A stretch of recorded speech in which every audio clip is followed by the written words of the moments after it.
Merci en tout cas d'être là, d'être au rendez-vous lors de ce webinaire, de ce jour sur le sujet, de ce qui se passe après les seuils en micro-entreprise, accompagné, de notre partenaire de Ça compte pour moi, donc Mathieu, qui va se présenter un petit peu aussi, après et qui va pouvoir répondre à toutes vos questions, sur ce sujet. Nous, on va plutôt s'occuper plutôt de la partie micro-entreprise et du coup, Mathieu va pouvoir répondre aux questions qui auront, un rapport avec ce qui se passe justement après la micro-entreprise. Soit si on est, «contraint» entre guillemets de changer de statut par rapport aux différents seuils ou alors si on choisit tout simplement de changer de statut parce que ça peut être, plus avantageux ou autre dans certains cas. Bonjour Claudia, merci en tout cas d'être là. Donc on est ensemble pour environ 1 heure. C'est un webinaire où c'est un réel échange, donc il ne faut pas hésiter à poser vos questions. Hem, attendez peut-être un petit peu de voir l'avancée, de la présentation pour voir si tout naturellement Mathieu ou moi-même on va répondre à vos questions. Dans tous les cas, à la fin de la présentation, il y aura une phase de foire aux questions pendant 5 ou 10 minutes en fonction des questions qu'il y aura, où là on pourra répondre à toutes les questions qui auront été posées, heu, tout au long de la présentation et celles qui auront été posées après. Donc si vous avez des questions à l'instant T qui correspondent vraiment au sujet dont sera en train de parler Mathieu, j'hésiterai pas à le couper, pardon Mathieu, hein, pour poser les questions, pour qu'on Pas y de réponde problème. aussitôt et si jamais je ne réponds pas, enfin si jamais je ne lis pas votre question tout de suite, ne vous inquiétez pas. Dans tous les cas, elle sera traitée à la fin de la présentation. Du coup, super, ce que je vous propose, c'est qu'on commence. Il est 14h34. On est parti. Ça te va Mathieu? Ouais. Super. Heu, alors, donc le sujet du jour, micro-entreprise, que se passe-t-il après les seuils? Donc, j'anime avec Mathieu qui est, CEO et expert comptable pour Ça compte pour moi et il va vous présenter ce que c'est exactement, Ça compte pour moi. Moi, pour ma part, petite présentation rapide de Koala ME. Si vous ne connaissez pas déjà, donc Koala ME, c'est une plateforme de gestion administrative et comptable dédiée aux micro-entrepreneurs.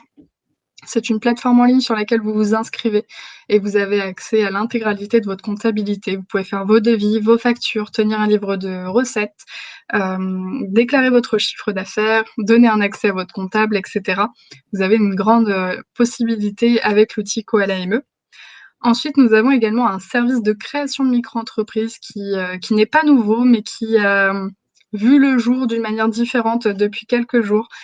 Donc on peut s'occuper avec vous et vous accompagner de votre création, de micro-entreprise. Ensuite, c'est également un site web ressources sur lequel vous allez trouver plein d'infos, donc un blog, une foire aux questions, mais également un chat sur lequel on est hyper réactif et sur lequel vous pouvez nous poser vos questions en direct. On pourra vous y répondre avec plaisir et du coup, on a aussi également le service de tout l'accompagnement qui va autour, qui sont, de l'accompagnement, par le biais du chat, par le biais, d'emails, parfois par téléphone dans des cas très, particuliers. Mais voilà, tout ça sur l'univers de la micro-entreprise. Hop. Et du coup, maintenant la présentation de Ça compte pour moi, je vais laisser la parole à Mathieu. Ouais, merci. Oui, donc pour me présenter, donc Mathieu Chauveau, je suis expert comptable et CEO donc du cabinet Ça compte pour moi, qui est un cabinet d'expertise comptable 100 en ligne. On s'est lancé, en 2015, donc il y a bientôt 6 ans. On est aujourd'hui un peu plus de 60, collaborateurs au sein du cabinet, au service de plus de 3 500 clients. En fait, ce qui est, important à bien comprendre, c'est qu'on fait tout ce que fait un cabinet d'expertise comptable traditionnel, donc c'est-à-dire des bilans comptables, des déclarations fiscales, des bulletins de paie, des formalités juridiques, l'accompagnement et le conseil qui va autour. La différence, c'est qu'on fait tout en ligne, de façon 100% dématérialisée. Vous avez un collaborateur dédié à votre dossier qui vous accompagne et une application en ligne pour pouvoir fluidifier la gestion de votre entreprise et avoir des tableaux de bord en temps réel sur votre activité. Donc voilà pour faire une présentation synthétique. Après, pour plus d'infos, vous avez notre site ça-compte-pour-moi.fr. OK, super Mathieu. Je passe à la slide suivante. Donc là, de quoi allons-nous parler, pendant cette présentation? Donc on va parler un petit peu, tous les 2, avec Mathieu. Donc, pour ma part, je vais faire un petit peu un rappel des réglementations concernant la micro-entreprise, pour vraiment restatuer par rapport, à ce statut. Ensuite, je vais vous rappeler également, les différents seuils qu'il y a par activité parce que justement le thème du jour aujourd'hui, c'est ce qui se passe après les seuils, donc je vais vous rappeler ces seuils-là. Ensuite, Mathieu vous parlera un petit peu, alors les seuils de TVA, oui, ça va être intégré dans la même slide. Pareil par rapport au seuil de plafond de chiffre d'affaires concernant la micro-entreprise, car il faut savoir qu'en micro-entreprise, on ne peut pas rester éternellement dans ce statut si jamais on dépasse certains seuils de chiffre d'affaires et je vais vous en parler juste après. Ensuite, Mathieu vous parlera de basculer sous le régime de l'EI, donc l'entreprise individuelle. Ensuite, de créer une société. Après, on fera un petit peu le comparatif entre justement l'entreprise individuelle et la société. Et enfin, le dernier point, ce sera comment faire appel à un expert comptable, ce que peut faire l'expert comptable pour vous et comment ça se passe concrètement. Est-ce que j'ai tout dit, Mathieu? Ouais, très clair. Ok, super. Alors, réglementation de la micro-entreprise, donc c'est relativement simple. Il y a 4 points essentiels, pardon. Donc, premièrement, première obligation, ça va être de faire des factures. Donc, vous devez faire des factures, quel que soit le montant, si votre client est un professionnel. Si votre client est un particulier, vous avez l'obligation de faire des factures dès lors que le montant de la prestation ou de la chose que vous vendez dépasse 25 €. Donc, même si votre client ne veut pas de facture, vous, pour votre compta, vous devez d'avoir une facture, c'est obligatoire. Je sais que c'est souvent un petit peu négligé, cette règle-là, mais en cas de contrôle, vous devez être capable de présenter des factures et une facture en bonne et due forme avec, le numéro de nomenclature, par facture qui se suit, qui a un ordre logique et qu'on peut retracer, dans l'ordre.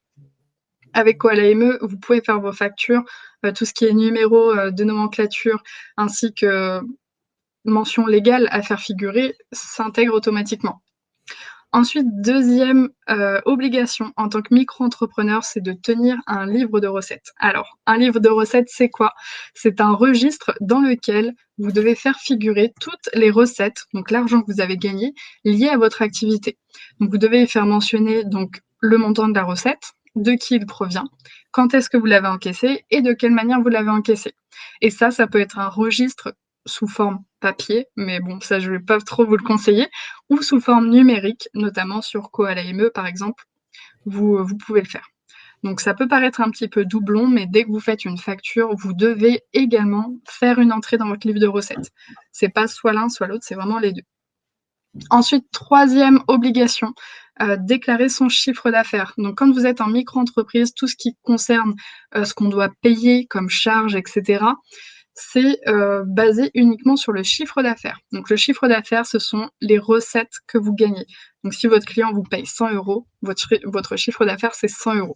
On ne prend pas en compte les dépenses, on ne parle pas là de bénéfices, on parle vraiment de chiffre d'affaires, d'argent que vos clients payent et c'est ce montant-là que vous devez déclarer et c'est sur ce montant-là que vous allez payer des charges, donc des cotisations sociales qui vont être un pourcentage appliqué à ce chiffre d'affaires-là. Ce pourcentage, il diffère en fonction de l'activité que vous faites, donc il est entre 12 et 22 % et vous devez, déclarer justement ce chiffre d'affaires-là tous les mois ou tous les 3 mois auprès de l'URSSAF directement. Ça se fait sur internet, sur le site Auto-entrepreneur URSSAF ou très bientôt, ça pourra se faire aussi sur Koala.me. Et enfin, quand on a déclaré son chiffre d'affaires, donc même si on a fait 0 € de chiffre d'affaires, on doit le déclarer quand même. On arrive à la 4e obligation qui est payer ses cotisations. Donc on déclare son chiffre d'affaires et on paye instantanément ses cotisations, donc tous les mois ou tous les 3 mois.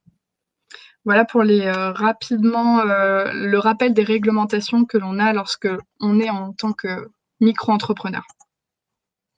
Ensuite, rappel des différents seuils par secteur d'activité. Donc comme je vous disais, en micro-entreprise, vous avez 2 seuils, donc le seuil de TVA et le seuil de chiffre d'affaires. Donc le seuil de TVA, il va vous permettre de déterminer si vous allez devenir concerné par la TVA ou non. Donc il faut savoir que quand vous vous lancez en tant que micro-entrepreneur, de base, vous n'êtes pas concerné par la TVA. C'est-à-dire que vous êtes comme un particulier. Vous allez payer de la TVA quand vous allez acheter des choses, vous allez les acheter TTC. Mais lorsque vous allez vendre des choses aussi, ou des services, vous n'allez pas récupérer de TVA. C'est-à-dire que si on reste sur l'exemple des 100 € que je disais tout à l'heure, si vous facturez quelque chose à votre client 100 €, c'est 100 € qui rentrent dans votre compta. Il n'y a pas de notion de TVA, vous ne récoltez pas de TVA pour eux, vous n'êtes pas concerné, vous êtes comme un particulier. Sauf que pour rester non concerné par la TVA, vous devez vous situer au niveau de votre chiffre d'affaires en dessous d'un certain seuil. Et les seuils, vous les voyez sur la slide, ils diffèrent aussi en fonction des secteurs d'activité. Donc, par exemple, dans les activités commerciales, le seuil de TVA est de 85 800 €. Ce sont des seuils annuels. Donc, à partir du moment où vous dépassez ce seuil-là, vous devenez concerné par la TVA dès lors que vous avez eu cette fameuse facture qui vous a fait dépasser ce seuil. Pour les activités libérales, artisanales et d'agent commercial, c'est le même seuil, c'est 34 400 €. Donc ça, c'est pour la TVA. Au-dessus de ce seuil, vous devenez concerné, vous devez facturer de la TVA à vos clients, enfin en tout cas en récolter de vos clients. Mais par contre, vous pourrez déduire la TVA de vos achats. Ensuite, le deuxième seuil, c'est le seuil de chiffre d'affaires. Donc, comme je vous disais, en fonction de votre chiffre d'affaires, vous ne pouvez pas rester éternellement micro-entrepreneur. Vous devez absolument être en dessous ces seuils pour rester en micro-entreprise.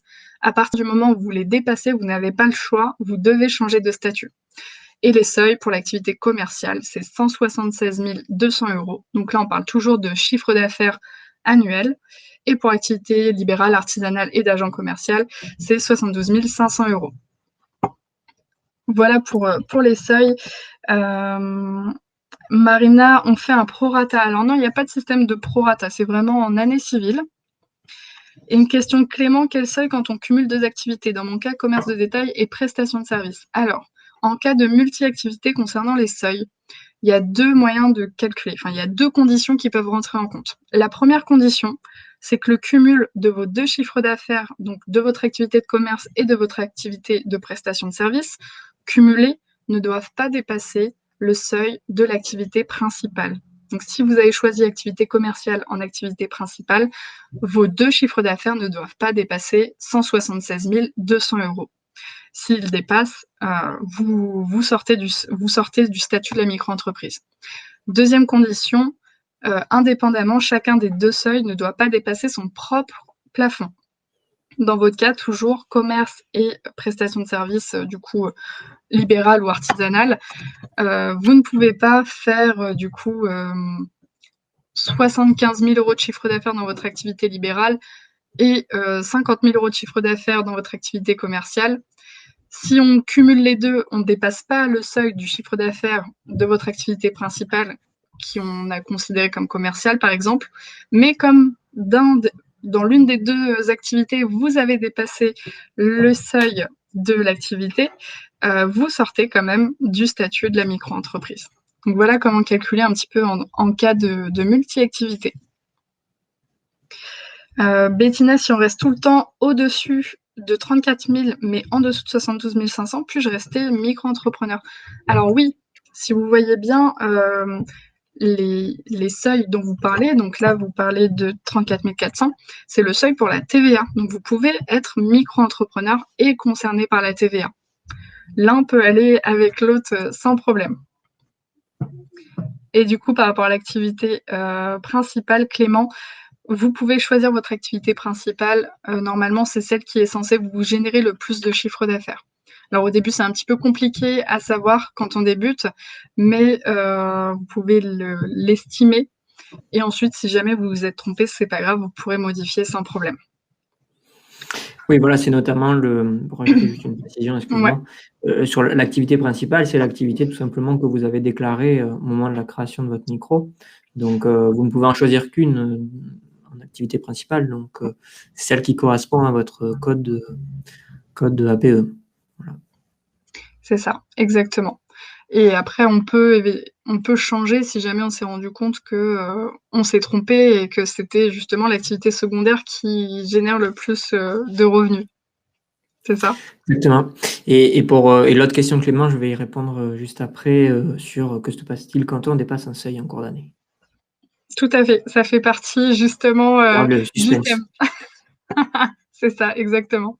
Est-ce que tout est OK par rapport au seuil et au rapide rappel de la micro-entreprise, des réglementations que l'on a en micro-entreprise? Très bien, OK, Oui, Tiffen, c'est bien ça. On a récolté de c'est la ça, TVA. Enfin, je vais apporter quelques précisions juste après. c'est ça, tout à fait. Alors, je passe à la suite.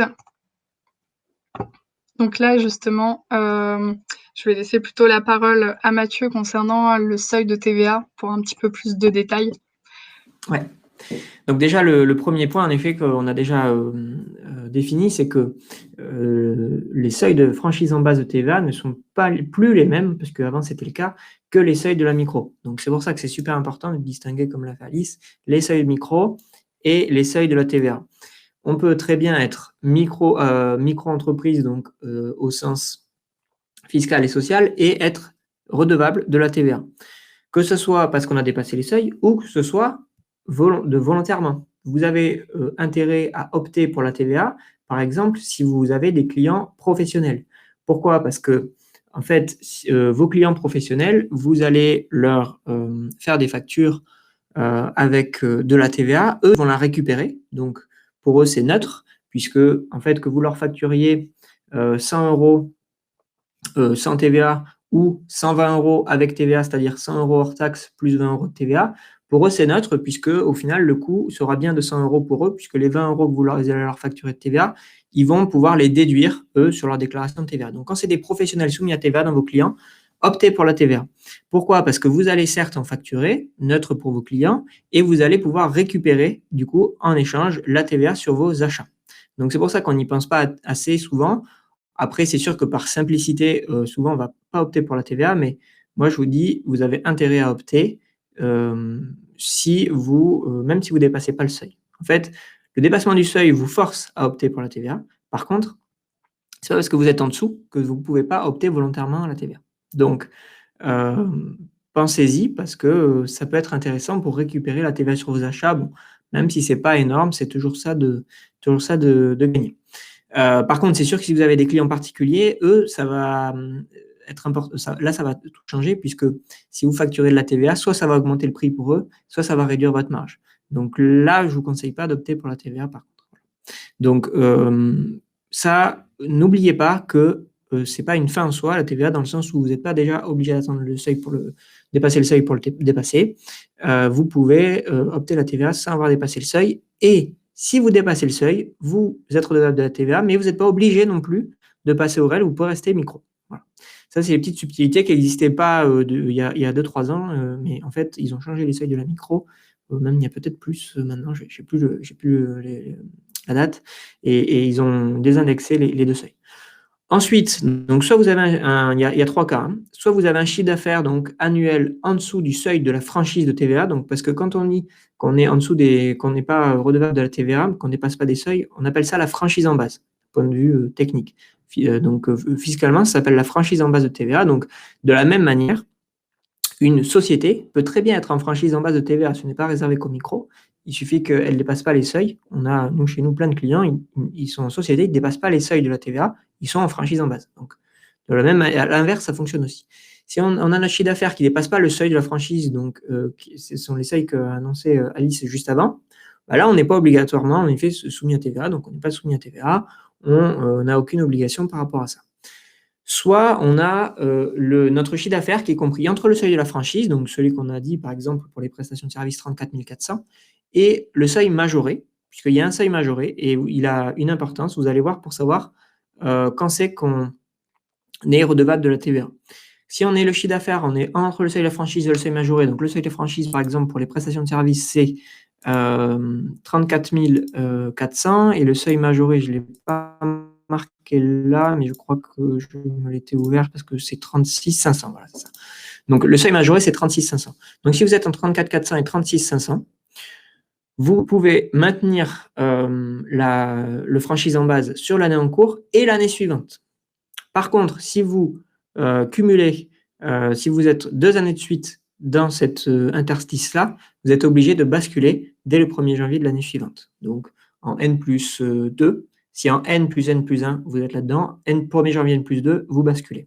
Par contre, si vous dépassez le seuil majoré, donc les 36 500, là, ça change tout parce que vous êtes redevable de la TVA dès le premier jour du mois de dépassement. Donc là, il n'y a même plus une année de marge, c'est directement, il y a 0 marge en fait, c'est redevable.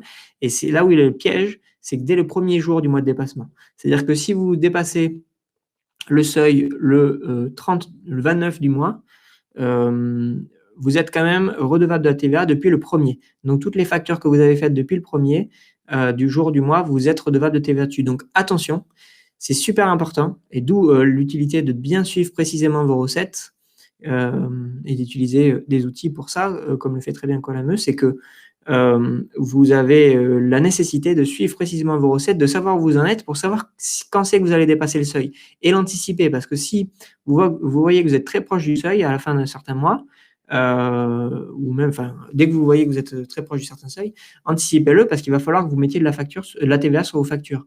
Si c'est des professionnels, encore une fois, c'est pas grave parce que vous pouvez leur faire des factures rectificatives et s'ils vont le récupérer, c'est pas très grave. Par contre, pour les particuliers, concrètement, vous n'allez pas pouvoir le récupérer. Vous allez manger votre marge de 20% si vous êtes soumis au taux normal de 20%.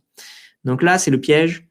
Attention, si vous dépassez les 36 500, c'est rétroactif au premier jour du mois. Voilà. Et une précision que j'avais ajoutée, c'était que l'année de création, comme vous n'avez pas fait une année complète, on proratise le chiffre d'affaires pour apprécier le seuil. Donc ça, c'est valable pour la TVA et c'est valable pour le seuil de la micro. On proratise, mais je crois qu'on a vu la question, on y a répondu tout à l'heure, mais on proratise bien le chiffre d'affaires en fonction du nombre de mois de l'exercice. Voilà. Donc attention sur la TVA, surtout au seuil majoré. Donc 3 choses à retenir. Vous pouvez opter, même si vous ne dépassez pas les seuils, ça peut valoir le coup, notamment si vous facturez des professionnels qui récupèrent la TVA. Attention, si vous dépassez le seuil majoré de 36 500, et donc 36 500, c'est pour les prestations de services, et pour c'est 94 300 pour les ventes de marchandises. Voilà. Donc ces seuils majorés, on est redevable dès le premier jour du mois. Attention. Voilà, je pense que sur la TVA, j'ai fait le tour, mais il y a des questions. J'y réponds maintenant peut-être. Ouais, si tu veux, il y a une question par rapport à justement quand est-ce qu'on doit choisir le mode de TVA? Est-ce que c'est à la création ou est-ce qu'on peut changer par la suite? Les deux, oui, c'est ça. On peut choisir d'opter dès le début ou après on peut opter en cours de vie. Par contre, cette option, elle doit se faire. Alors, s'il y a bien une date que vous devez retenir, c'est le 1er février. Parce qu'en fait, cette option, elle doit se faire avant le 1er février pour tant renoncer à la franchise en base que pour opter pour la franchise en base. Parce que imaginons que vous avez dépassé les seuils, vous avez dépassé les seuils, vous basculez en TVA. Donc, imaginons que vous avez dépassé sur 2020. En 2021, vous êtes redevable de la TVA. En 2021, vous redescendez en dessous du seuil. Là, si vous voulez repasser en franchise, il va falloir demander aux impôts de repasser en franchise. Et il faudra le faire avant le 1er février 2022 pour qu'en 2022, vous ne soyez pas redevable de la TVA. Et c'est pour ça que je vous dis, s'il y a bien une date à retenir, c'est celle-ci, parce que c'est la même chose pour la micro. Si vous étiez en micro, vous basculez au réel, vous dépassez, et quand vous avez basculé au réel, vous ne dépassez pas le seuil. Si vous voulez repasser en micro, il faut faire la demande avant le 1er février. Et troisième possibilité aussi, toujours le 1er février, c'est si vous êtes en micro et que vous voulez volontairement basculer au réel, même si vous ne dépassez pas le seuil, et bien là, c'est pareil, c'est 1er février de l'année en cours pour 2021, donc c'est trop tard. Après, des fois, il y a des services des impôts qui sont assez conciliants et on peut leur demander un peu après, il faut arriver à négocier, mais pour 2021, en tout cas, là, il fallait, avant le 1er février 2021, il fallait faire un courrier auprès des impôts, soit pour opter pour la franchise, soit pour renoncer à la franchise, soit pour opter pour la micro, soit pour renoncer à la micro. Voilà. Ok, super, c'est très clair. Du coup, il y a Émile qui dit, ça veut dire que si on dépasse le seuil majoré de TVA après le 1er février, on ne peut plus demander à basculer sur la TVA. Là c'est autre chose. Là. Oui, non, c'est là, si on dépasse le seuil, c'est pas nous qui demandons, en fait, on n'a pas le choix, c'est ça. Donc là, je parle, le 1er février, c'est pour volontairement opter. C'est-à-dire soit volontairement basculer en TVA, soit volontairement revenir en franchise si on a été redevable de la TVA. Donc, ça, quand on dépasse le seuil, on n'a pas le choix. C'est pour ça que je vous disais, il faut faire super gaffe parce que c'est rétroactif au premier du mois et que, du coup, il faut modifier ses factures, en tout cas être redevable de la TVA de toutes les factures depuis le premier du mois. Tout à fait. Du coup, je vois qu'il y a d'autres questions, mais on va y répondre peut-être à la fin. On va passer, à la suite. Donc là, ça va être justement, l'explication du dépassement du plafond de chiffre d'affaires, comment ça se passe, concrètement. Du coup, je te laisse la parole, Mathieu.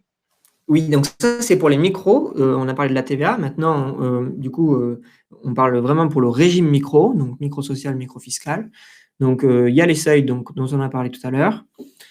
C'est basé sur votre chiffre d'affaires, donc sur les recettes que vous allez encaisser. Si jamais vous êtes redevable de la TVA, c'est le chiffre d'affaires hors taxe qui est apprécié, donc hors TVA. L'année de référence, c'est toujours N-1. De toute façon, vous n'avez jamais un basculement obligatoire en cours d'année. Vous avez toujours de la souplesse par rapport à ça. C'est pas du tout comme la TVA. Autant la TVA, on est obligé de basculer en cours d'année avec des seuils majorés. Sur la micro, c'est pas la même chose puisque sur la micro, on attend toujours, quoi qu'il arrive, on attendra la fin de l'année. On est en micro jusqu'à la fin de l'année. Une fois qu'on y est, on y est. Donc, on a même plus que ça puisqu'on a une année de marge. C'est-à-dire que si on dépasse le seuil, donc en 2020, j'ai dépassé le seuil, non seulement en 2020, j'étais en micro jusqu'à la fin de l'année, et je peux continuer en 2021 en micro encore. Donc, j'ai une année de tolérance puisqu'on peut considérer que peut-être qu'en 2021, je ne le dépasserai pas et donc on ne va pas vous faire basculer au réel potentiellement juste pour une année. Donc, il y a une année de tolérance. Donc, concrètement, je peux dépasser les seuils pendant 2 ans avant de devoir obligatoirement basculer au réel. Si je dépasse les seuils pendant 2 années consécutives, donc par exemple 2020 et 2021, je repasse le seuil, là, je dois obligatoirement basculer au réel, donc BIC ou BNC, selon votre activité, et à partir donc, du 1er janvier qui suit l'année de dépassement. Donc, si j'ai dépassé pour la première fois en 2020, que j'ai des redépasses en 2021, 1er janvier 2022, obligatoirement au réel. Que ce soit pour le fiscal ou pour le social. Et dans tous les cas, comme je disais tout à l'heure, la précision qu'on apporte, c'est que si vous souhaitez passer en entreprise individuelle avant même d'avoir dépassé les seuils, vous devez, alors oui, c'est 1er février ou 31 janvier, même pour être encore plus précis, mais on tolère jusqu'au 1er février, vous devez renoncer à l'option du régime micro avant donc le 1er février pour être plus précis. Voilà, sur le plafond. Donc ça, c'est beaucoup plus simple. À la TVA, c'est plus compliqué, mais le micro, c'est assez simple. Je peux dépasser une année. Si je dépasse, c'est pas grave, je peux continuer une année de plus. Et j'ai l'obligation de basculer quand même plus 2. Mais je peux volontairement basculer au réel si j'en ai envie. Ok, super. Justement, il y a Gaëtan qui dit quel statut choisir après la micro-entreprise. Et c'est justement la suite de la slide. Donc, si Bonne relance. On passe à la suite. Ouais. Allez, hop. Et justement, comment ça se passe si on bascule sous le régime de l'entreprise individuelle. Donc là, on va parler d'abord de ce statut-là et ensuite on parlera de la société. C'est ça. En fait, voilà, vous avez 2 possibilités. Mais par défaut, si vous ne faites rien, vous êtes en entreprise individuelle. Pourquoi? Parce qu'en fait, en tant que micro, vous êtes déjà en entreprise individuelle. Vous avez un numéro de sirène, etc. Donc, vous avez déjà créé votre activité, vous êtes en entreprise individuelle. C'est juste que fiscalement et socialement, vous avez un régime particulier. Si vous ne faites rien et que, du coup, soit vous renoncez à l'option micro, mais juste fiscalement en disant je renonce à l'option micro, ou que vous laissez les choses faire et que vous êtes dans l'obligation de basculer parce que vous avez dépassé les seuils pendant 2 ans, vous êtes en entreprise individuelle et vous allez être, comme je disais tout à l'heure, soit BIC, soit BNC selon votre activité. BNC, c'est bénéfices non commerciaux, c'est pour les activités libérales. BIC, c'est plutôt pour artisans, commerçants et prestataires de services qui ne seraient pas assimilés à une activité libérale. Attention, des fois, les activités libérales, ce n'est pas forcément que celles qu'on entend, c'est assez large. On a un certain nombre d'activités dans le domaine de l'informatique, dans le domaine graphique qui sont assimilées à des professions libérales. Les auto-écoles le sont, par exemple, aussi. Donc, c'est pas nous qui choisissons. De toute façon, c'est les impôts et l'URSSAF. Donc, quand on est en entreprise individuelle, là, il n'y a plus d'histoire de plafond de chiffre d'affaires. On est au réel. L'entreprise individuelle, on ne crée pas de personnalité morale. C'est toujours vous, en nom propre, qui exercez votre activité. Donc, votre patrimoine personnel est confondu avec celui de l'entreprise.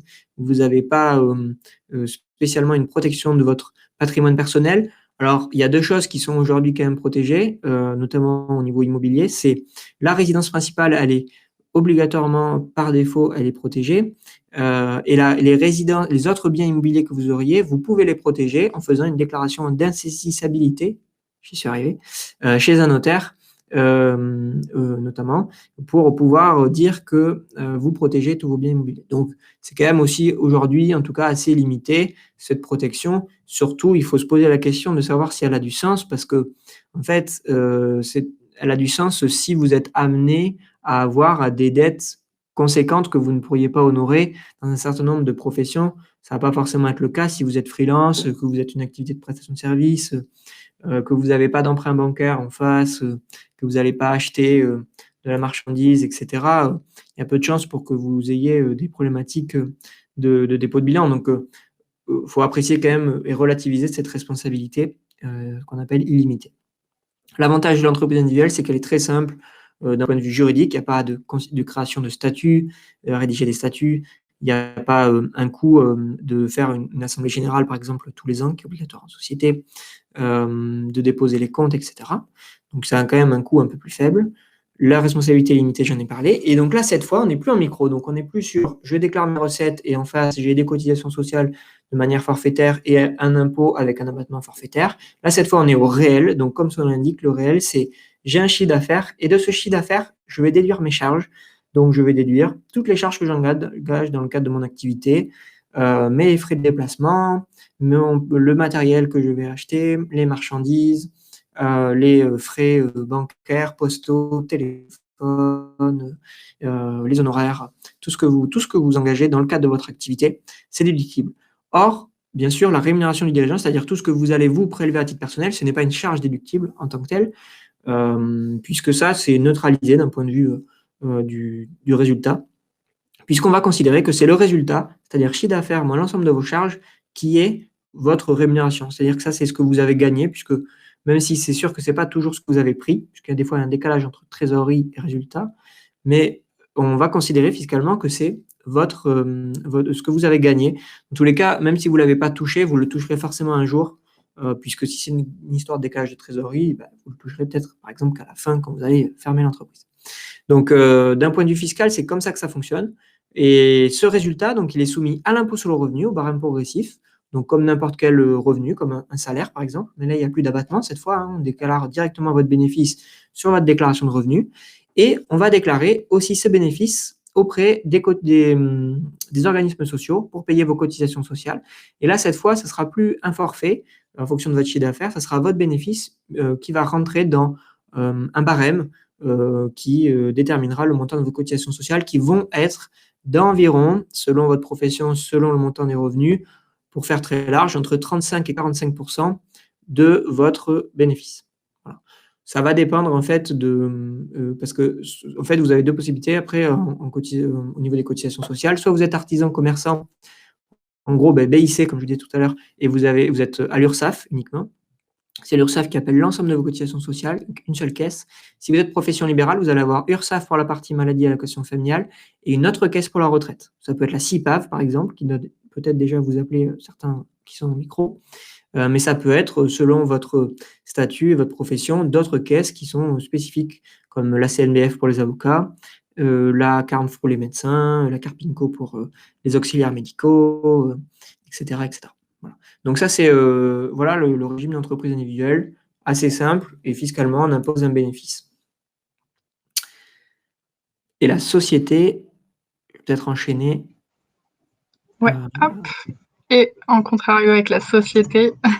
Voilà. Donc la société, cette fois, on va créer une personne morale. Ça change tout puisque c'est plus vous en nom propre qui allez mener votre activité. Vous allez en fait créer une société, constituer une personne morale. Donc ça va nécessiter de rédiger des statuts qui vont régir le fonctionnement de la société et ça va nécessiter, on va le voir après, de choisir un statut. Donc concrètement, les deux options qui s'offrent à vous, ça va être SAS ou SARL. Quand vous créez une personne morale, vous exercez plus en nom propre. Vous avez votre société qui fait écran, entre guillemets, entre votre activité et vous, qui fait que déjà, vous n'avez plus la notion de responsabilité illimitée. La responsabilité, maintenant, elle est limitée aux apports, en tout cas dans la SAS et la SARL, c'est-à-dire qu'elle va être limitée à ce que vous allez apporter en capital social. Si vous mettez un capital social, par exemple, de 1 000 €, et bien, maximum, vous perdez 1 000 €, enfin, vous les perdez, vous les récupérez pas. C'est-à-dire que vous mettez 1 000 € au départ sur le compte de l'entreprise, même si la société fait faillite, elle a 1 million de dettes, et bien, vous avez rien, en tout cas, on vous laisse tranquille, sauf faute de gestion avérée, mais si ce n'est que lié à une activité, un problème économique, vous récupérez juste pas vos 1 000 € que vous avez mis au départ, et c'est tout. Donc c'est quand même assez, beaucoup plus sécurisé de ce point de vue-là. La société, bien sûr, la vraie différence aussi, c'est possibilité d'être plusieurs, possibilité de s'associer, bien sûr, avec 2 personnes. On a des formalités donc de constitution qui sont un peu plus lourdes que l'entreprise individuelle, forcément, des formalités juridiques annuelles. Et là, cette fois, par contre, fiscalement, ça change beaucoup de choses aussi, puisque soit en fait, dans tous les cas, on va avoir un résultat fiscal qui, là, cette fois, sera soumis, en principe, parce qu'il y a des exceptions, bon, je pourrais y passer des heures, en principe, à l'impôt sur les sociétés. Donc, c'est-à-dire que vous avez, résultat, cette fois, c'est chiffre d'affaires, moins charge, comme tout à l'heure, mais cette fois, on va prendre la rémunération du dirigeant, on va la déduire également de votre résultat. Ce que je n'ai pas précisé tout à l'heure, c'est que les cotisations sociales en tant que travailleur non salarié, bien sûr, sont déductibles aussi du résultat de l'entreprise individuelle. C'est ce qui fait d'ailleurs la grosse différence avec le régime micro, puisque le régime micro, on abat un forfait, alors que là, on va vraiment déduire des charges au réel, et notamment les cotisations sociales qui représentent généralement le plus gros poste de charge. Donc là, cette fois, en société, on a produit moins charge, moins rémunération du dirigeant. Cette fois, la rémunération que vous allez prendre, elle est déductible du résultat, puisque le résultat, il appartient à la société. Et si elle fait un bénéfice, c'est soumis à l'impôt sur les sociétés. 15% jusqu'à 38 120 € de bénéfice, 26,5 au-delà. 26,5 c'est pour cette année. Ça va descendre à 25% dans les années à venir. Vous avez la rémunération du dirigeant que vous avez prise. Cette fois, c'est elle qui va être soumise à l'impôt sur le revenu. Et c'est elle qui va être soumise aux cotisations sociales. Donc la vraie différence entre la société et l'entreprise individuelle là-dessus, c'est que vous avez la possibilité d'arbitrer sur votre rémunération. L'entreprise individuelle, vous subissez entre guillemets un résultat que vous ne pouvez pas trop maîtriser, puisqu'on considère que le résultat, c'est votre rémunération, et donc vous êtes imposé impôt sur le revenu, cotisation sociale dessus, alors que en société, c'est vous qui choisissez la rémunération que vous fixez, et donc c'est vous qui allez pouvoir maîtriser combien vous allez payer d'impôt sur le revenu, de cotisation sociale et d'impôt sur les bénéfices. Donc concrètement, on peut faire des optimisations, faire beaucoup plus d'optimisation en société qu'en entreprise individuelle. Sachant que si vous êtes en société, par exemple, et que vous prenez tout en rémunération, ça reviendra au même que si vous étiez en entreprise individuelle en termes de fiscalité, puisque là, il n'y a même pas de notion d'impôt sur les sociétés. Si on met le résultat à 0, on a le même arbitrage, mais on a la possibilité de faire cet arbitrage, on a la possibilité d'être plusieurs. Voilà. Donc, il y a beaucoup plus de pistes d'optimisation en société. C'est un peu plus lourd, et encore que maintenant, avec tous les outils en ligne qui existent, bon, et on est bien placé pour le savoir, c'est devenu beaucoup, beaucoup plus simple à gérer une société. Et d'ailleurs, l'entreprise individuelle, il y en a vraiment maintenant très peu. Vraiment, c'est surtout réservé plutôt aujourd'hui aux professions libérales et plutôt médicales qui sont encore en NC, mais très, très, très peu de création d'entreprises individuelles aujourd'hui. On fait généralement des sociétés, puisque les lourdeurs sont levées avec tous les outils digitaux qui existent, et on a beaucoup plus de possibilités d'optimisation. Et justement, petite question par rapport à la société. Donc, tu dis qu'il y a possibilité d'être plusieurs, mais on peut aussi être tout seul? Complètement, on peut être tout seul. C'est pour ça que c'est pas un frein en soi d'être tout seul. Si on est tout seul sur une SARL, ça va s'appeler une EURL, et si on est tout seul sur une SAS, ça va s'appeler une SASU. Mais c'est qu'une histoire de nom, puisque en soi, ça ne va rien changer au fonctionnement juridique, fiscal ou social. C'est juste qu'on rajoute un U dans la dénomination. OK, super. Et justement, il y a Nelly qui dit: «Attention à la caution solidaire». Oui, exactement Nelly, très bonne remarque. C'est sûr que si on a une responsabilité limitée quand on crée une société, mais si on fait un emprunt par exemple, et que, à la banque, généralement la banque, elle va mettre pardon, on m'entend toujours? Parce que je vois que quelqu'un qui me dit: Moi, je t'entends, ouais, c'est bon. Ah, Apparemment, c'est revenu. Il y a peut-être eu super. un petit moment où il y a eu un bug, mais en OK. tout cas, je t'ai entendu. Donc si vous contractez un emprunt bancaire, la banque, elle peut vous demander d'être caution solidaire de la société. C'est-à-dire que si la société ne peut pas rembourser son emprunt, la banque va venir vous demander à vous personnellement de rembourser cet emprunt. Et ça, c'est quasiment systématique, hein, si vous êtes en tout cas dans une société notamment unipersonnelle. La banque, de toute façon, elle prend toujours toutes les précautions possibles, elle va vous demander d'être caution. Donc la responsabilité, elle est limitée. C'est vrai, mais attention aux emprunts quand même, bancaires, avec une caution possible. Après, si c'est un petit emprunt, ils vont pas le faire, mais on est sur du moins de 30 000, ils Ouais, vont pas le faire, mais au-delà, ils vont le faire. ouais. Et une petite question de Max qui dit: «Il y a de l'impôt sur les sociétés en micro ou en EI?» Du coup, Non, ni l'un ni l'autre. et non, comme son nom l'indique, l'impôt sur les sociétés, c'est pour les sociétés. Mmh. Donc, aussi simple que ça. C'est vrai qu'il y a souvent un petit peu un mélange entre le terme, société et entreprise. On a souvent tendance à croire que c'est la même chose, mais non. Ça correspond vraiment pas du tout au même statut. L'entreprise et la société, c'est vraiment 2 choses différentes et il y a Exactement. souvent, cette, petite incompréhension à ce niveau-là. Hem, du coup, je vois qu'il y a des questions pour la TVA, on va y revenir après. Je passe à la suite, donc ça va être toujours sur la création de la société. Comment ça se passe, Voilà. concrètement? Oui, c'est surtout, l'arbitrage entre SARL et SAS, qui est le principal arbitrage que vous allez faire, si vous créez une société. La grosse différence entre les 2, c'est les statuts du dirigeant, puisque dans la SARL, vous allez être gérant et vous allez avoir une, rémunération avec, des cotisations qu'on appelle TNS, donc de travailleurs non salariés. Vous allez cotiser donc, comme je vous disais tout à l'heure, auprès de l'URSSAF et éventuellement d'une autre caisse pour la retraite selon votre profession, et ça va vous coûter, alors là, j'ai mis 45, c'est le maximum, pourcent de votre rémunération nette, mais ça peut descendre en fait avec des phénomènes de plafond et puis, en fonction des revenus plus élevés, un peu plus bas. Donc c'est-à-dire que quand vous prenez 1 000 € net dans votre poche, ça va coûter à l'entreprise 450 € en cotisation sociale. Ça peut paraître élevé, mais en fait, ça ne l'est pas du tout. Pourquoi? Parce que si vous êtes en SAS et que vous prenez un salaire, je dis bien un salaire, donc en termes de rémunération, puisque vous êtes obligé de prendre un salaire en SAS, vous êtes président assimilé salarié et vous devez vous faire un bulletin de salaire. Cette fois, si vous voulez vous verser 1 000 € net dans votre poche, ça va coûter à l'entreprise entre 1 800 et 1 900, c'est-à-dire entre 800 et 900 € de cotisation sociale, 1 000 € pour dans votre poche et 800 à 900 € de cotisation sociale contre 1 000 € de votre poche et entre 400 et 450 € pour la SARL, donc 2 fois plus, clairement. Et en fait, tout simplement, dans la SAS, c'est ce que ça coûte quand vous avez un salarié. Quand vous avez un salarié, clairement, entre le montant net qu'il a dans sa poche et le montant que ça coûte à l'entreprise, vous multipliez quasiment par 2. Bah, là, c'est pareil si vous êtes président de la SAS. Donc, ça ne veut pas pour autant dire que la SAS n'est pas bien. On va le voir, en fait, ça dépend des cas. Mais si vous devez vous verser une rémunération de suite, dès le passage, dès la création de la société, dès les premiers mois et une rémunération significative, faites une SARL ou une URL si vous êtes tout seul, puisque ça vous coûtera beaucoup moins cher. A contrario, si vous créez une société et que vous n'êtes pas obligé de vous verser une rémunération quotidienne, soit parce que vous avez par exemple une activité en parallèle salariée déjà et que vous n'avez pas besoin de ce complément pour vivre au quotidien, faites une SAS. Pourquoi? Parce qu'en fait, vous pourrez plutôt vous verser des dividendes qui sont là, cette fois-ci, fiscalement plus avantageux. Et ne vous versez pas de salaire si vous êtes déjà salarié en parallèle. Pourquoi? Parce qu'en fait, vous allez cotiser 2 fois pour rien. Parce que malheureusement, quand on cotise 2 fois, pour la maladie, l'allocation familiale notamment, et ben, on n'est pas remboursé 2 fois quand on va chez le médecin ou quand on est hospitalisé et cetera, ou quand on a, des enfants et tout ce qui s'ensuit. Ça change rien. Donc en France, qu'on gagne 1 000 € ou 100 000 €, on a la même protection sociale. Et donc toutes les cotisations sociales qu'on va payer en supplément, vous pouvez considérer ça plutôt comme une taxe, plutôt que comme une prestation sociale. Donc, si vous êtes déjà salarié, ne faites pas une SAS où vous allez vous mettre salarié. En tout cas, faites une SAS, mais vous versez des dividendes. Et ne faites pas non plus une SARL, par contre, puisque là, vous allez payer des cotisations sociales minimales, même si vous ne versez pas de rémunération. Voilà.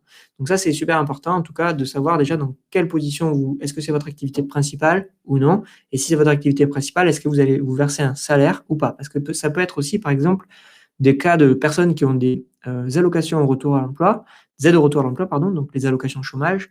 Vous avez déjà un revenu en parallèle. Avec les allocations chômage, vous cotisez d'ailleurs pour la retraite et puis pour les caisses sociales. Donc pareil, pour pouvoir maintenir ces allocations, il ne faut pas se verser de rémunération. Et là, la SAS est plus intéressante pour pouvoir justement ne pas payer de cotisation sociale tant qu'on ne se verse pas de rémunération, prendre des dividendes, et le jour où on doit se verser une rémunération récurrente, transformer en SARL. C'est quelque chose qu'on fait très souvent, nous, aujourd'hui, qui se fait d'ailleurs beaucoup, notamment grâce aux aides pour l'emploi. On passe en fait, on commence en SASU, on ne se verse pas de rémunération, on a des revenus en parallèle, on n'a pas besoin de se verser une rémunération, le temps que l'activité décolle, et ensuite, On se gère des dividendes, beaucoup plus avantageux puisque dividende, il n'y a pas de cotisation sociale. Et en plus, il y a le phénomène flat tax qui est qu'au maximum, vous payez 30% d'imposition, tout compris, ce qui est très faible. Ensuite, on peut basculer, transformer en URL. Ça se fait très simplement dans ce sens-là, en plus de SASU vers URL. On n'a pas d'obligation de commissaire aux apports, etc. Et là, quand on bascule en URL, on passe sur une rémunération de gérance au quotidien où on peut profiter d'un taux de cotisation un peu plus faible. Donc ça, c'est la principale différence. Après, il y a des différences d'un point de vue juridique, qui est qu'il y a un peu plus de souplesse juridique dans la SAS, notamment si vous voulez lever des fonds, faire rentrer de nouveaux actionnaires. On a une protection sociale un peu plus complète, mais en même temps, j'ai envie de dire, encore heureux, ça coûte 2 fois plus cher. Et la SAS, justement, l'inconvénient, c'est de devoir faire des bulletins de salaire. Il y a un coût pour les faire, puisque ça ne s'invente pas, hein, franchement. Faire des bulletins de salaire, il faut le sous-traiter.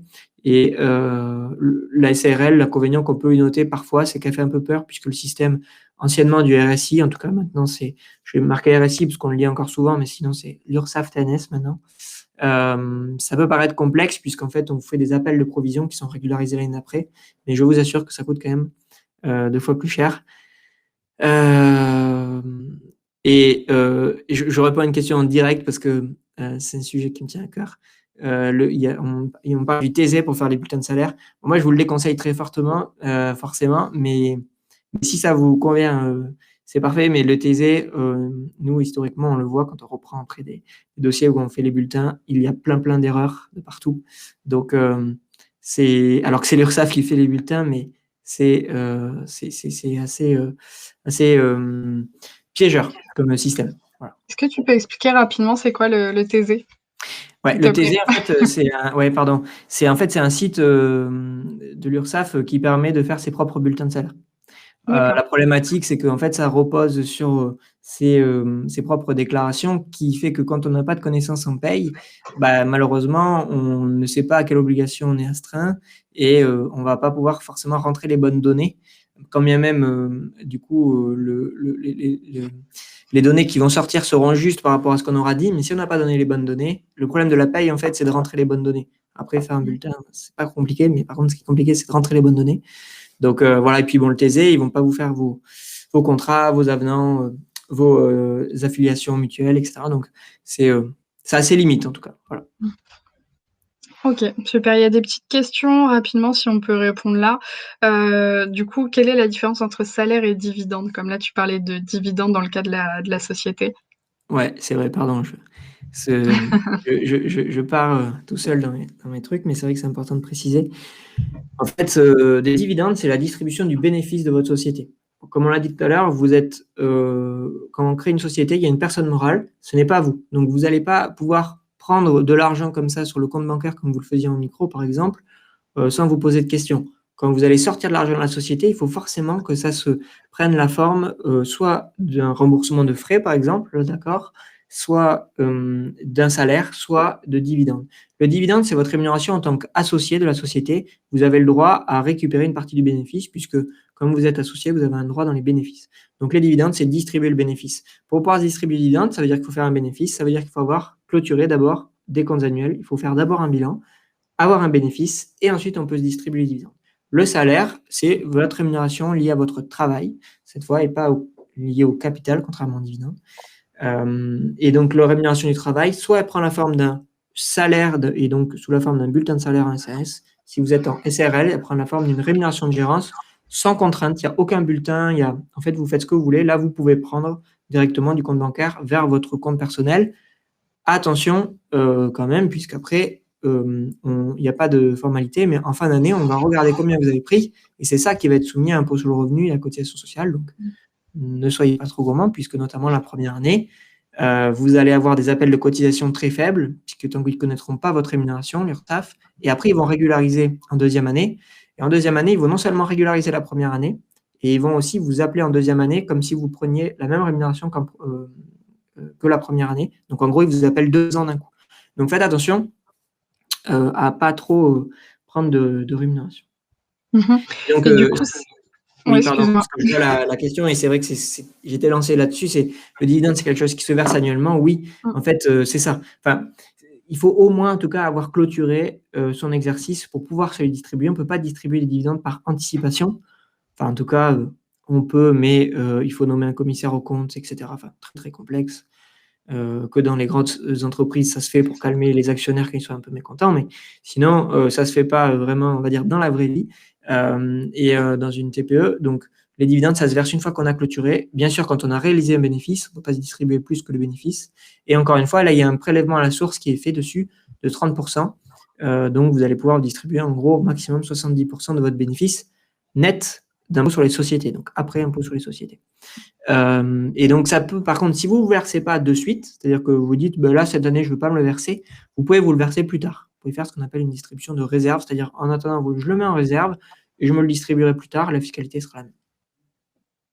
D'accord, et justement par rapport à ce dont tu parlais en SARL, quand on n'est pas obligé de se verser un salaire, mais qu'on peut prendre une rémunération, je sais plus quel terme tu as employé pour ça.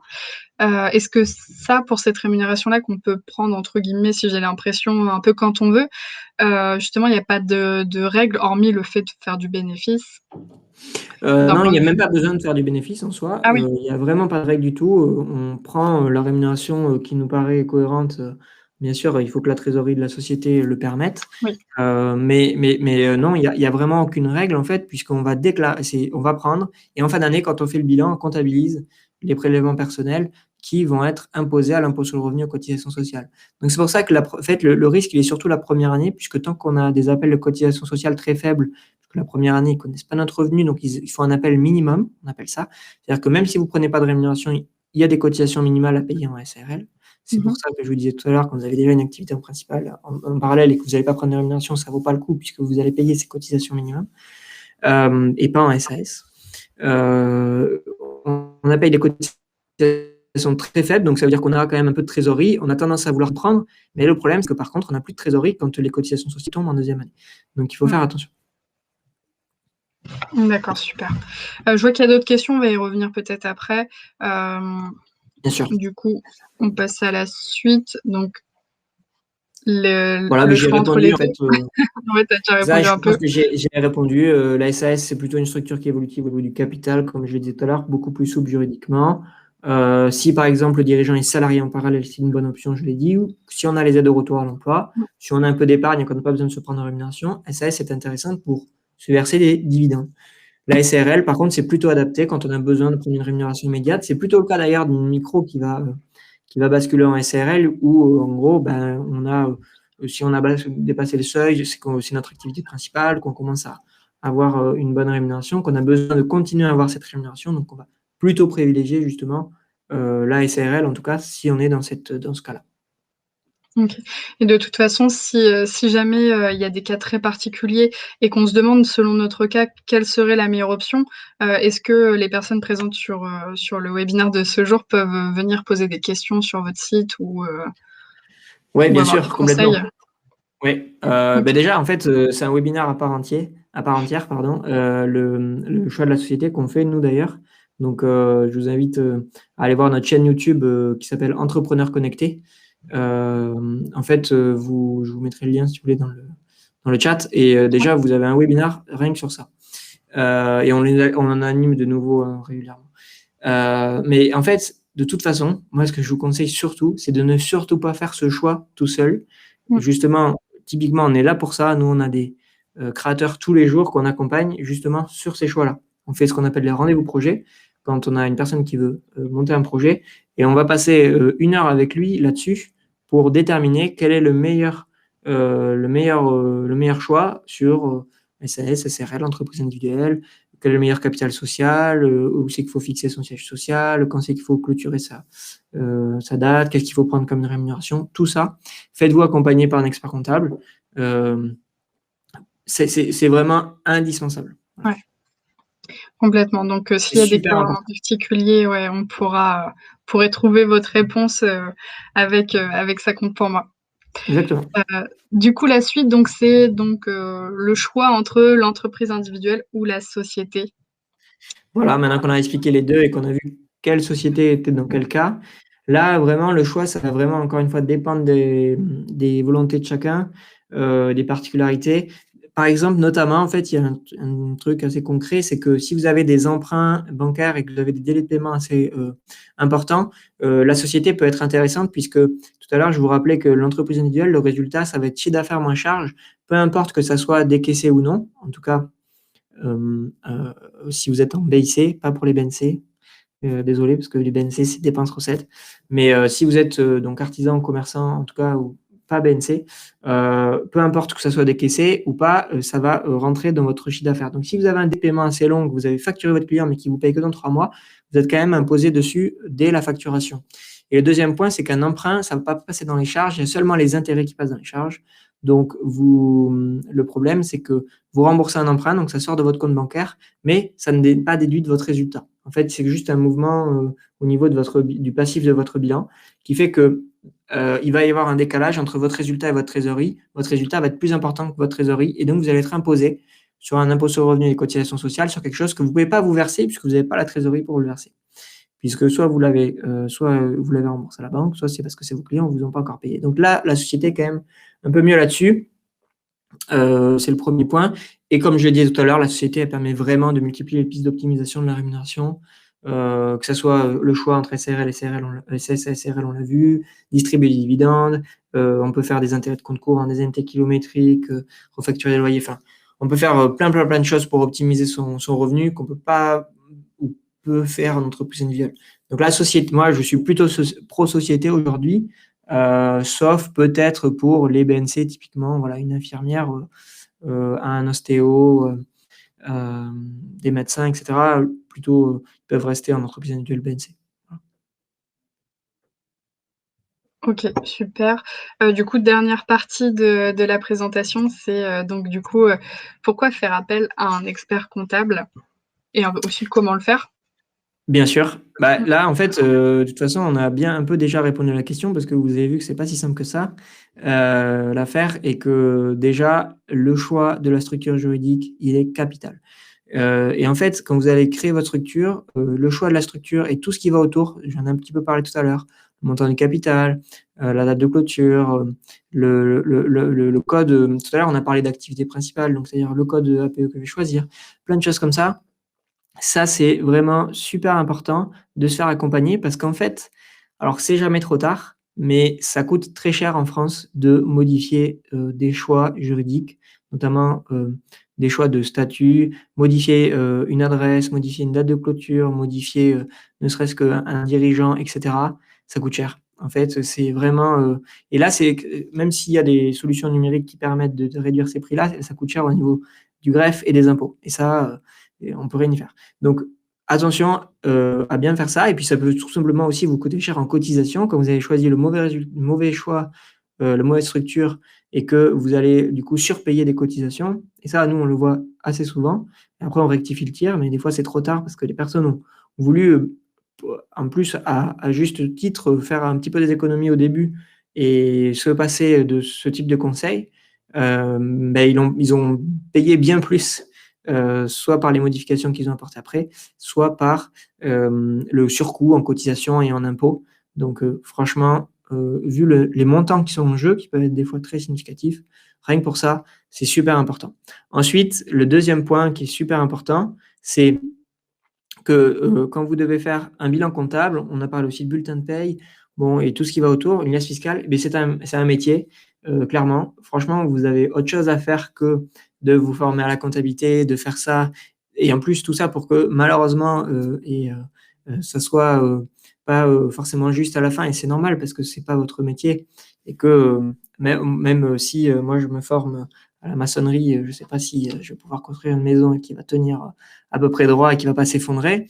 Bah, de la même manière, faire son bilan comptable tout seul et sa liasse fiscale tout seul, c'est très, très périlleux et de toute façon, vous avez des chances, de pas pouvoir, ensuite vous justifier en cas de contrôle fiscal et d'ailleurs, ne serait-ce qu'envoyer sa liasse fiscale et le bon fichier qui va avec aujourd'hui aux impôts, ce qu'on appelle le FEC, donc pour qu'il soit conforme déjà, c'est une «prouesse» entre guillemets quand on n'est pas un cabinet.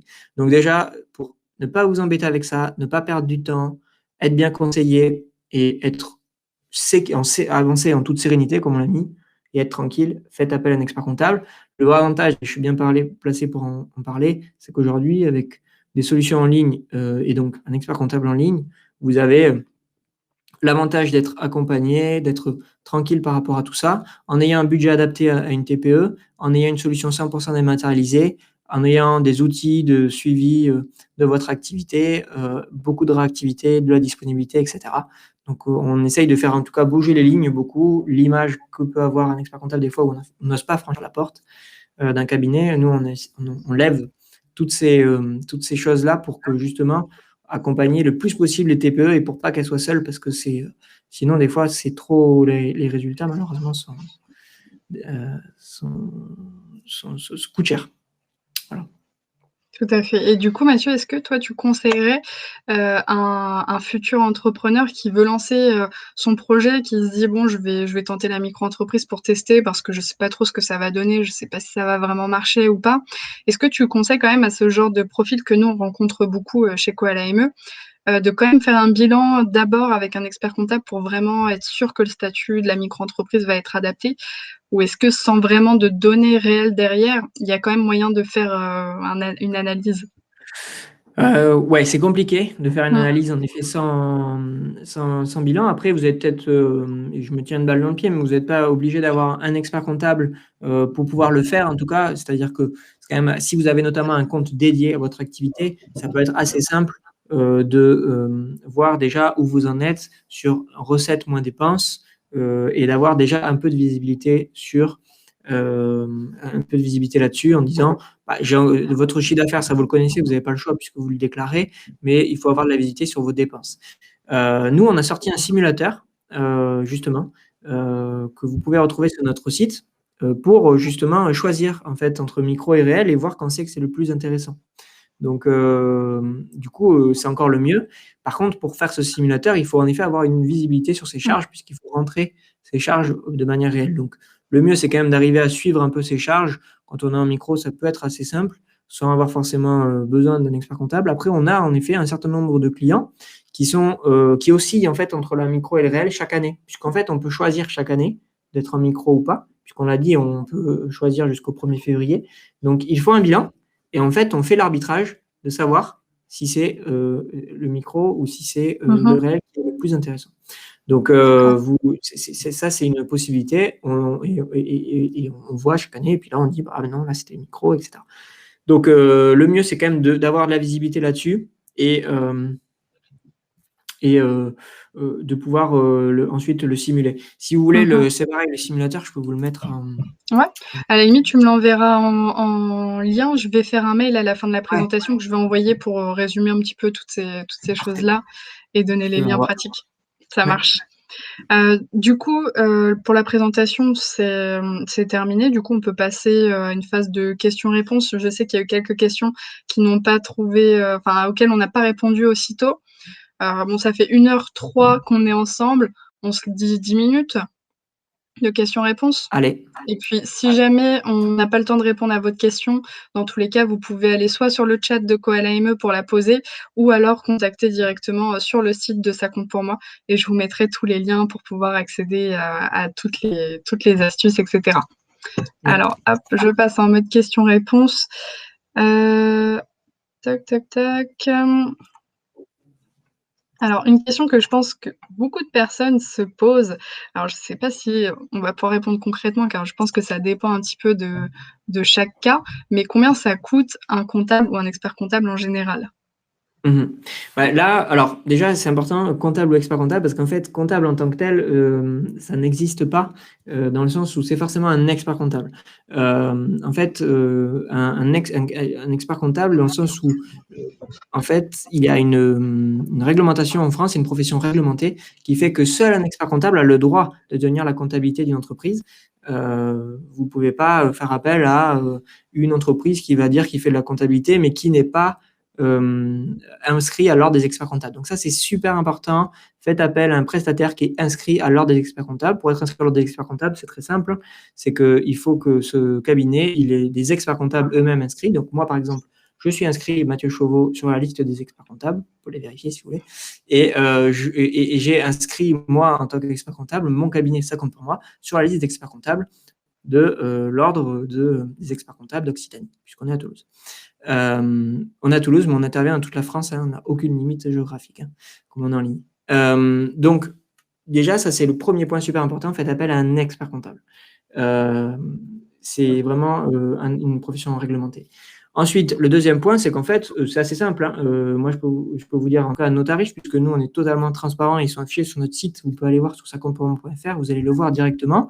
Si vous êtes, par exemple, une entreprise individuelle en BNC, on en parlait tout à l'heure, c'est 60 € par mois. Et là, vous avez tout qui est compris dedans. Vous avez l'accès à notre outil, vous avez l'accompagnement par un collaborateur comptable au quotidien, sans limite, qui va répondre à tous vos demandes par mail, par visioconférence, par téléphone, par chat. Il va établir votre bilan comptable. Vous avez accès à notre outil, vous allez avoir un tableau de bord en temps réel, vous allez pouvoir avoir une visibilité sur votre comptabilité. Tout à l'heure, on le disait, voir vos recettes, vos dépenses, etc. On va faire votre liasse fiscale, on va enregistrer tout ce qu'il faut auprès des impôts, auprès des organismes sociaux. En gros, on va s'occuper de toutes vos obligations. Et ça, c'est si vous êtes donc en BNC, par exemple. Si vous êtes en société, là, c'est 75 € hors taxe par mois, si vous êtes prestataire de service. Et là, on s'occupe de tout. On s'occupe de la déclaration de TVA aussi, si elle est annuelle. C'est compris dans ce tarif-là. Donc, vous voyez, c'est assez transparent. Les experts comptables en ligne, c'est là-dessus, à peu près. Alors, il y en a très peu, des experts comptables en ligne sérieux. En tout cas, encore une fois, je sais de quoi je parle. Faites attention sur les experts comptables en ligne, forcément, mais je vous recommande ça compte pour moi, bien sûr. Mais en tout cas, voilà. Et ensuite, sur un cabinet traditionnel, là, ça va être généralement plus cher, pas forcément dématérialisé. Bon, je ne vais pas tirer sur les cabinets traditionnels parce qu'il y en a qui sont plus à l'aise avec ce fonctionnement-là. Et donc, c'est très bien, il y en a pour tous les goûts. Mais ça va être un peu comme pour une banque. Soit est-ce que vous avez besoin de vous rendre au guichet de votre banque ou est-ce que vous pouvez avoir une banque en ligne? Là, c'est un peu pareil. Est-ce que ça vous va d'avoir une relation à distance 100% dématérialisée ou est-ce que vous avez envie de vous rendre au cabinet, sachant que ça vous coûtera un peu plus cher pour cette raison. Donc, et là, ça va être à peu près 2 fois plus cher qu'un cabinet en ligne. Quand même, c'est quand même à peu près du simple au double. C'est-à-dire que là, quand j'étais sur 75 €, alors peut-être pas 2 fois, mais ça va coûter entre 100 et 150 € à minima en ticket d'entrée sur un cabinet traditionnel. Voilà, tout simplement. C'est pas si cher que ça. Ouais. Finalement, je pense qu'on se fait, je pense que beaucoup de gens se font des a priori par rapport à ça, en se disant que ça coûte super cher et au final, ça reste quand même, largement accessible.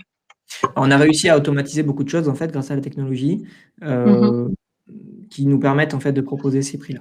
Donc, forcément, le temps qu'on ne passe pas là-dessus, on ne le facture pas et il n'est pas intéressant pour le client de le payer puisque il le voit pas, il le voit pas. Oui, tout à fait. D'ailleurs, dites-nous un peu en commentaire si, vous aviez des a priori sur combien ça coûte à peu près un expert comptable et si ça vous a surpris, le prix ou si vous saviez déjà. Du coup, il y a une autre question que j'avais vue tout à l'heure de Gokhan qui dit: «Pour le salaire perçu, est-ce qu'il peut être ponctuel ou est-ce qu'il faut forcément que ce soit régulier?» Non, ça peut être totalement ponctuel, que ça soit en SS ou en CRL. SARL, vous pouvez prendre vraiment quand vous voulez, il n'y a pas de règle et même en SAS, vous n'êtes pas obligé de vous rémunérer, tous les mois et d'ailleurs, je crois que j'avais vu aussi une question, peut-être que du coup, je vais en répondre à une question au passage, qui Ouais, était de savoir si, on devait fixer enfin, qui fixait la rémunération. En fait, c'est vous qui ouais. fixez la rémunération, donc il n'y a pas de règle particulière, si ce n'est qu'au moment de l'assemblée générale, on va juste, dans l'assemblée générale, écrire la rémunération que vous avez perçue sur l'année.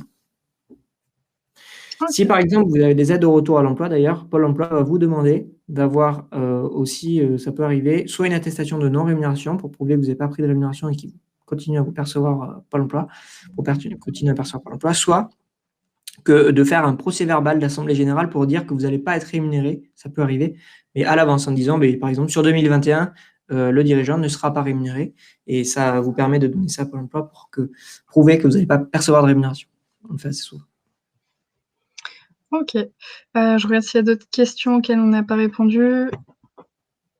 Alors, tu as plus ou moins répondu à ça. Par rapport à la TVA, est-ce que ça se fait, comment ça se fait? C'est mensuel, annuel? Ou trimestriel, voilà, il y a 3 choix. Ouais. Donc, mensuel, tout simplement, tous les mois, trimestriel, tous les trimestres et annuel, en fait, c'est au moment du bilan et on fait 2 acomptes, un en juillet, un en décembre, en fonction de la déclaration de l'année précédente. 55% pardon, en juillet, 45% en décembre, de façon à ce qu'en gros, à la fin de l'année, on ait payé l'équivalent de ce qu'on avait payé l'année dernière. Et si on a, une fois qu'on a versé ces acomptes, quand on fait notre bilan, on voit combien on a de TVA à payer sur l'année et on paye ou on demande le remboursement de la régularisation de la différence. OK. Donc c'est entre guillemets, oui, c'est des acomptes, c'est des estimations et ensuite il y a une régule qui est faite annuellement dans tous les cas, qu'on soit C'est mensuel ou ça. trimestriel? OK.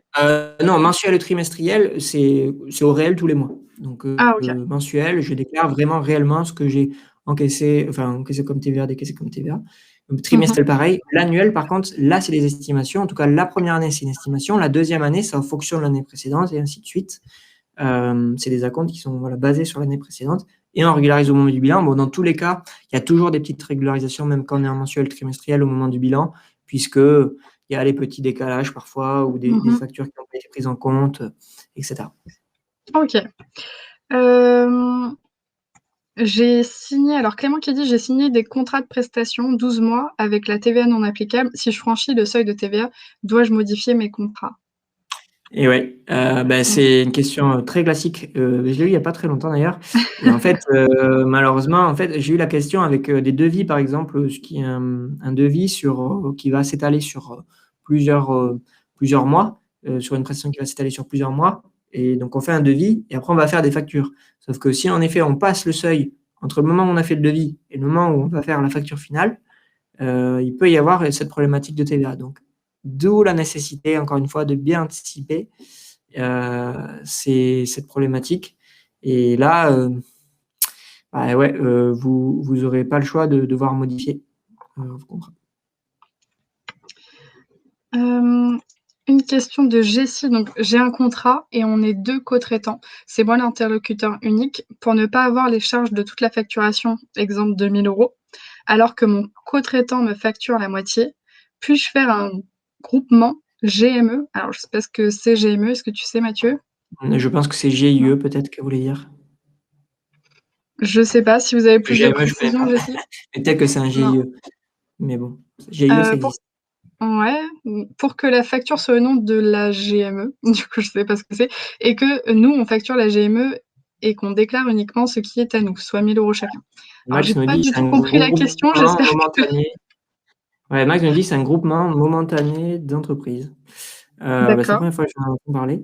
En fait, alors, mais je vais, vous répondre autrement parce que je crois comprendre qu'en effet, ils sont 2 personnes, c'est ce que dit Google. Donc c'est en fait, c'est 2 personnes qui travaillent ensemble plus ou moins, chacun a sa micro et ils travaillent pour un client, final, et forcément, c'est sûr que s'il y en a seul des 2 qui facture, il va prendre heu, les charges, de la Du micro coup pour lui? et le co-traitant lui refacture, elle peut pas le déduire puisqu'elle a un micro. Ouais. Donc moi, ce que je vous conseille quand c'est ça, c'est que chacun facture sa prestation. Alors, même si vous êtes l'interlocuteur unique, il faut vous expliquer à votre client que vous avez, que vous faites appel à une autre personne, qui va faire sa propre facture pour que chacun, puisse, faire sa facture. C'est quand même le plus simple de très loin Ouais. et ça se fait très souvent. J'en Surtout quand connais c'est qui plein qui font ponctuel, ça. mmh, Voilà, donc surtout quand c'est ouais. même il y en a qui sont pas ponctuels. Je sais que par exemple, il y en a qui font des sites web et il y en a un qui s'occupe de la partie contenu, et un autre qui s'occupe de la partie, développement. Et ça moi j'en connais qui font ça et chacun facture sa partie, explique au client: «Bon, beh, la prestation en tout, elle coûtera tant, mais on vous fera 2 factures distinctes parce qu'il y a une partie, pour, enfin une partie pour ça, une partie pour ça». Bon, c'est quand Mmh. même le plus simple. Si vous êtes Ouais. surtout si vous êtes amené en effet à le faire de façon ponctuelle et que vous voulez pas être trop lié. Après, jamais je connais pas, donc je peux pas répondre. Par contre, ensuite, et c'est pas bon signe si je connais pas, mais ensuite, sinon l'autre possibilité, c'est de faire, soit une association, qui peut en effet facturer et puis chaque entrepreneur facture l'association. C'est peut-être le plus simple et souple, soit de faire une société, mais bon là, ça nécessite de s'associer, et Ouais. donc ça nécessite que ça soit pas ponctuel et puis ça nécessite d'être quand même bien lié. Mmh, tout à fait. On a Max qui dit: «En micro avec TVA, pas de franchise, en base. Si j'achète un ordinateur, je peux récupérer la TVA». Bien sûr. Si vous êtes soumis à TVA, vous pouvez récupérer la TVA sur tous vos achats.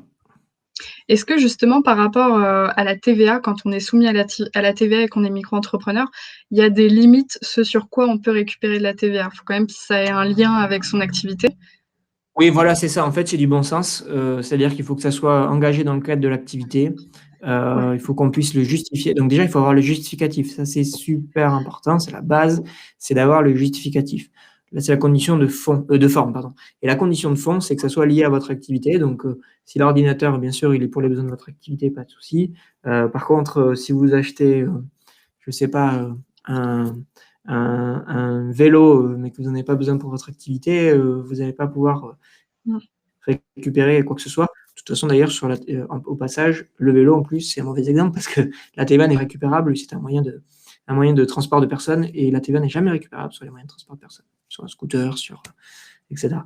Par contre, ça, c'est ça, c'est du bon sens. Donc, l'autre point, quand même, c'est que il y a certaines factures, enfin certains frais où il y a en effet la TVA n'est pas récupérable. Je prends des exemples, taxi, hôtel, ça par exemple typiquement c'est des frais où il y a de la TVA sur la facture, mais elle n'est pas récupérable. Et là, vous voyez encore une fois l'intérêt de faire un appel expert-comptable, c'est de Mmh. connaître ce genre de particularité. Les autres points, c'est que des fois, il y a pas de TVA puisque c'est des charges qui ne sont pas soumises à la TVA. Exemple, des frais bancaires, des frais postaux, le train, l'avion. Voilà, c'est des choses où il y a pas de TVA dessus tout simplement, donc pas de TVA récupérable. Mmh. OK, super. Alors on va peut-être prendre 2 dernières questions et après on va s'arrêter là, donc la question de Daniel et la question de Bettina. Hop, et après si vous avez d'autres questions, vous viendrez en individuel pour nous les poser. Du coup, Daniel qui dit: «Pour la TVA, les plafonds de 34 400 ou 36 500, le plafond de, tolérance, s'étendent sur les 12 mois d'activité?» C'est à l'année civile, c'est pas les 12 derniers mois d'activité, c'est l'année civile. Donc, Mmh. soit vous avez pas fait une année entière civilement et donc là, on va faire un prorata comme j'ai dit tout à l'heure, soit vous avez fait une année civile complète et donc, en effet, on va apprécier ces seuils-là. OK, et dernière question du coup de Bettina, donc: «Je suis thérapeute et je ne remets pas de facture aux clients. Je saisis par contre chaque consultation dans un état de vente, indépendant des recettes. Est-ce que la tenue de ce livre est suffisant en cas de contrôle ou faut-il générer et archiver une facture dématérialisée à chaque consultation?» C'est vrai que c'est des questions qu'on a très souvent parce qu'il y a beaucoup de cas, dans certaines activités où soit on ne peut pas faire de facture parce que c'est trop compliqué, c'est des clients de passage, c'est des petites sommes et cetera, et d'autres cas où notamment les thérapeutes où ça se fait pas trop. Est-ce que c'est légal ou pas? Oui, en fait, c'est ce qu'on appelle, en fait, aussi des fois, au-delà de factures, des notes. Alors, il y a il y en a beaucoup, par exemple, il y en a qui le font, vous pouvez le faire sur un bout de papier déjà, si vous le souhaitez. Soit vous avez par exemple un carnet, avec, vous savez de facturation, j'ai perdu le nom, un facturier, Mmh. et vous faites quelque chose de très rapide avec un tampon et ça va très vite. Là, en fait, enfin moi par exemple, je prends l'exemple de mon je vais chez mon ostéo, il me me remet une note à chaque fois. Il a des feuilles préfaites, il a son tampon dessus en fait, et il marque la date, le prix et puis, et le nom et puis il me donne comme ça lui prend 2 minutes, le temps que je lui fasse le chèque. Donc ça, vous pouvez le faire et c'est toléré. C'est toléré. C'est, aujourd'hui, c'est sûr que c'est pas la règle, mais c'est toléré que pour, les activités auprès de particuliers, et sans TVA en plus, puisque j'imagine que vous n'êtes pas soumis à TVA, de ne pas de faire de notes à chaque fois. Par contre, en effet, le minimum des choses à faire, c'est de pouvoir suivre ces recettes, comme vous le faites, c'est parfait, de pouvoir suivre vos recettes, hem, sur un cahier de recettes. Vraiment, minimum. C'est OK, toléré. super. Ouais, c'est vrai que c'est toujours un petit peu, Mais contrasté le les mieux, c'est réponses le parce qu'il y a la facturier, tolérance, franchement. ouais. Ouais. Le mieux, c'est le facturier. En fait, soit on a une caisse, bon, compliqué, par exemple, pour un thérapeute d'avoir une caisse, soit on a une Mmh. caisse pour qu'on a des petits montants, c'est possible, mais soit, typiquement, les thérapeutes, tous ceux qui sont dans le médical ou paramédical, le mieux, c'est la note. C'est la petite note, voilà. Mais clairement, en effet, par exemple, un médecin, même quand il est au réel, il vous remet pas, une facture systématiquement. C'est juste que lui, il enregistre la carte vitale et que dans son logiciel, il a automatiquement toutes les lignes qui sont faites, il a pas besoin de générer de facture. Donc il peut le prouver grâce à ça. Bah, vous, même si vous n'avez pas la carte vitale, il faut que vous puissiez le prouver modes. Donc, prouvez-le avec ce que vous faites, un état des ventes parfait, ou avec un facturier. Si vous tolérez un facturier papier, il n'y a pas de problème. Je sais pas si vous voyez les facturiers OK. verts et jaunes, Zaconta. Ouais. Voilà. Ouais, mais ça Et marche. justement, il y a Bettina qui dit: «Est-ce que Koala ME gère tout ça?» Alors nous, on gère pas les notes et cetera. On gère uniquement les factures. Mais, si on suit un petit peu, la logique de faire une note sur papier, c'est de gagner du temps.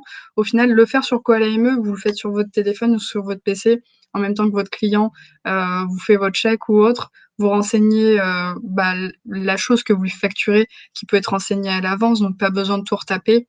Vous indiquez juste, le nom du client, vous validez et comme ça, votre compta, en plus, elle est faite derrière. Vous avez pas besoin après de reprendre, toutes vos notes pour les rajouter, à la main dans votre livre de recettes ou pour recalculer votre compta et cetera.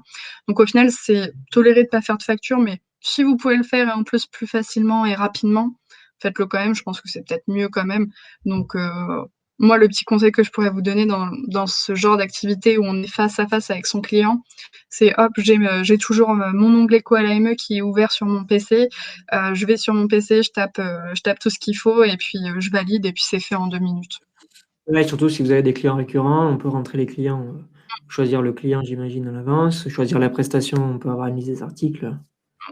Tout à fait, Mmh. exactement. Et du coup, comment on peut, te contacter? C'est Gaëtan qui demande: «Est-ce qu'il y a un temps, pour avoir une Oui, je réponse?» vois la question. Alors, pour être en contact avec nous, le plus simple, c'est d'aller sur notre site, sacompte.fr et vous demandez à être, vous allez voir sur la page d'accueil, soit vous avez le numéro de téléphone, vous nous appelez, et on sera ravis de vous répondre, soit, vous, faites, vous demandez un devis, soit vous pouvez simuler d'ailleurs votre propre, devis, soit vous demandez à être appelé. Vous demandez enfin, vous verrez, il y a plein de choses sur notre site pour, nous contacter, donc allez sur notre site sacomptepourmoi.fr. Il y a pas d'engagement, c'est sans engagement, c'est une de nos particularités. C'est sûr que c'est pas du tout ce que vous allez trouver dans un cabinet d'expertise comptable traditionnel. Nous, on a fait quelque chose de très simple, très souple, il y a aucun engagement. Il y a même une garantie satisfait 3 mois, garantie satisfait ou remboursée, pardon, 3 mois, donc les 3 premiers mois. Si vous êtes pas content, ce qui, peut arriver, même si, ça arrive jamais, on vous rembourse l'intégralité des honoraires et voilà. Et c'est Super. sans engagement parce qu'un cabinet d'expertise comptable traditionnel, attention, vous avez souvent un engagement, à minima d'1 an et il y a un préavis de 3 mois avant la clôture de votre exercice. Donc par exemple, Ouais. si vous vouliez changer au 1er janvier, 2022 parce que là, vous êtes forcément engagé maintenant, mais si vous voulez changer maintenant la prochaine fois au 1er janvier 2022, souvent dans les cabinets traditionnels, il faut dénoncer le contrat avant le 30 septembre 2021. Donc faut pas se louper. OK. Voilà. Donc c'est super, ça fait envie en tout cas. Du coup, c'est top. Alors pour les coordonnées, je vais tout vous mettre dans un mail que vous allez recevoir d'ici, 20 minutes à peu près, où vous aurez les coordonnées et la semaine prochaine, je vous enverrai le replay de cette présentation si jamais vous avez pas pu tout voir ou que vous souhaitez la revoir. Donc voilà, n'hésitez pas à revenir vers nous pour poser vos questions s'il y a besoin. N'hésitez pas à faire une prise de contact sur le site de Ça compte pour moi. Et comme ça, on pourra étudier votre cas particulier. Donc, plus pour la partie micro, ça va plus être avec nous sur Koala ME. Et pour les questions d'après micro ou, ou de choix entre les deux, ça va plus être avec Mathieu de Ça compte pour moi. Si En vous tout cas, avez le simulateur, je sais pas si tu veux que je le mette dans le chat ou tu le mettras quelque part? ouais, je Que peux je le mettre. le lien. Tu m'envoies tout par mail et puis comme ça, je transmets tous les liens utiles et pratiques. Voilà, vous aurez le simulateur. Super. Bah, merci en tout cas de votre présence, merci de votre participation, de votre dynamisme, c'était top. Merci à toi surtout Mathieu pour toutes ces Des questions. infos. J'ai appris des trucs aussi donc franchement trop bien et puis, au Moi aussi, plaisir. c'était un GME. C'est ça. Bah, merci à vous, donc on voit que vous avez l'air, content donc ça fait plaisir, c'est top. Merci à tous. Bah, je vous souhaite une bonne journée et je vous dis à bientôt.